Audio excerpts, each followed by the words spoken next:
Assalamualaikum warahmatullahi wabarakatuh. Nama saya Laila Safira dari kelas 3A dengan NIM 1974201060. Di sini saya akan menjelaskan materi tanah terlantar dari hukum agraria.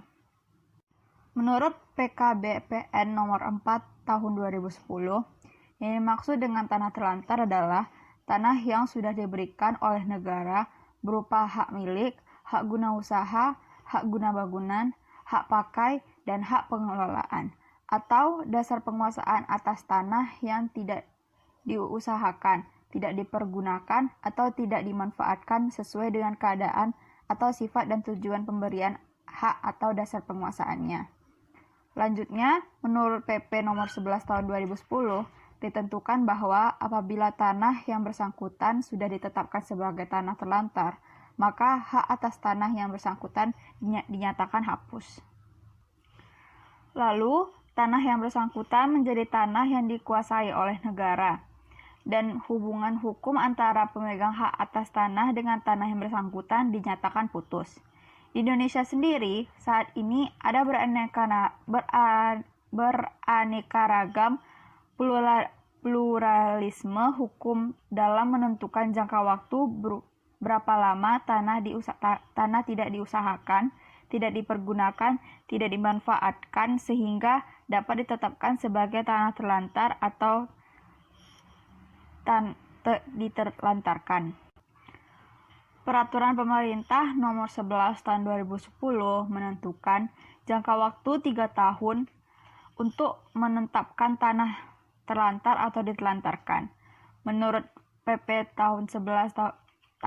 Nomor 11 Tahun 2010, pelaksanaan identifikasi dan penelitian terhadap tanah yang terindikasi terlantar dilakukan terhitung mulai 3 tahun sejak diterbitkan hak milik, hak guna usaha, hak guna bangunan, hak pakai, atau sejak berakhir izin keputusan surat dasar penguasaan atas tanah dari pejabat yang berwenang. Dari pasal 32 ayat 2 Peraturan Pemerintah Nomor 24 Tahun 1997 tentang pendaftaran tanah menentukan jangka 5 tahun untuk menetapkan tanah terlantar atau ditelantarkan.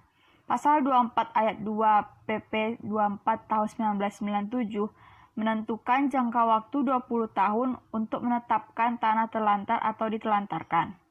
Menurut pasal 24 ayat 2 PP 24 1997, dalam hal tidak lagi bersedia secara lengkap alat-alat pembuktian untuk permohonan sertifikat hak atas tanah, maka alat-alat pembuktian dapat dilakukan berdasarkan kenyataan penguasaan fisik bidang tanah yang bersangkutan selama 20 tahun atau lebih secara berturut-turut oleh pemohon sertifikat hak atas tanah, dengan syarat penguasaan tersebut dilakukan dengan itikad baik dan secara terbuka oleh yang bersangkutan sebagai yang berhak atas tanah.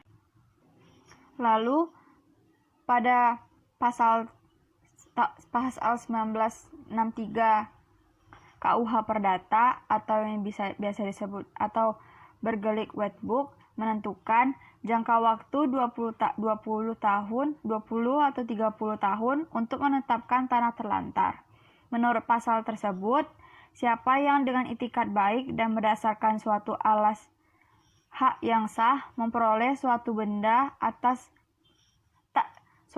tak bergerak memperoleh hak milik atasnya dengan jelas daluarsa dengan suatu penguasaan selama 20 tahun.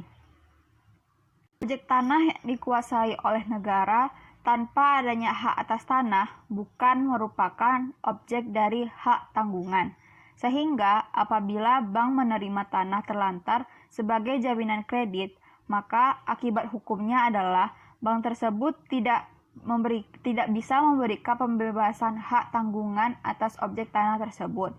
Hal tersebut diatur dalam pasal 4 ayat 1 dan 2 UU nomor 4 tahun 1996 tentang hak tanggungan atas tanah beserta benda-benda yang berkaitan dengan tanah.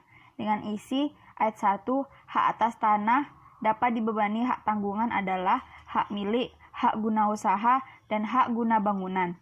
Ayat 2, selain hak atas tanah sebagaimana yang disebut pada ayat 1, hak pakai atas tanah negara yang menurut ketentuan yang berlaku wajib didaftarkan dan menurut sifatnya dapat dipindah tangankan juga dapat juga dibebani hak tanggungan. Demikian penjelasan tanah terlantar dari saya. Apabila ada kesalahan mohon dimaafkan. Assalamualaikum warahmatullahi wabarakatuh.